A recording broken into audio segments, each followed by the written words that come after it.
সুপ্রিয় দর্শক মণ্ডলী, আসসালামু আলাইকুম। আশা করি আপনারা সকলে অনেক ভালো আছেন। আল্লাহর দান মৎস্য হ্যাচারী অ্যান্ড নার্সারির পক্ষ থেকে আপনাদের সকলকে জানাই আন্তরিক শুভেচ্ছা ও অভিনন্দন। সুপ্রিয় দর্শক মণ্ডলী, আপনারা যারা বাণিজ্যিকভাবে মনোসেক্স তেলাপিয়া মাছ চাষ করে লাভবান হতে চান, তারা চাইলে আজই আমার সঙ্গে যোগাযোগ করতে পারেন এবং আপনার নিজস্ব মনোসেক্স তেলাপিয়া মাছের পোনাটি বুঝে নিতে পারেন। এই মাছটি চাষ করার ক্ষেত্রে কিন্তু আপনাদের বেশ কিছু ধাপ অবলম্বন করতে হবে। ধাপগুলোর মধ্যে প্রথমে রয়েছে পুকুর প্রস্তুতি। পুকুর প্রস্তুতির জন্য আপনাকে সাধারণত একটি মাঝারি সাইজের পুকুর বেছে নিতে হবে। আপনার স্ক্রিনে যেমন পুকুর দেখতে পাচ্ছেন, এরকম পুকুর নিলেও হবে। সুপ্রিয় দর্শক মণ্ডলী, এরপরে যে ধাপটি আছে সেটি হচ্ছে পোনা মজুদ। আপনারা চাইলে আমাদের সঙ্গে যোগাযোগ করে আপনারা এই সুস্থ সবল মাছের পোনাটি নিতে পারেন। স্ক্রিনে আমাদের নাম্বার দেওয়া রয়েছে এবং ডেসক্রিপশনে আমাদের ঠিকানা দেওয়া রয়েছে।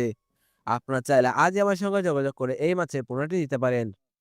সুপ্রিয় দর্শক মণ্ডলী, এরপরে যে ধাপটি আসে সেটি হচ্ছে খাবার। আপনার স্ক্রিনে দেখতেই পাচ্ছেন আমরা কেমন ধরনের ফিড আমরা আমাদের মাছকে খাইয়ে থাকি।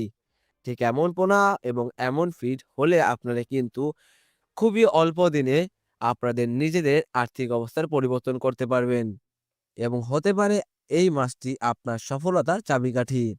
তো আর দেরি না করে আপনারা আজই আমার সঙ্গে যোগাযোগ করুন এবং আপনার নিজস্ব মাছের পোনাটি বুঝে নিন। ধন্যবাদ।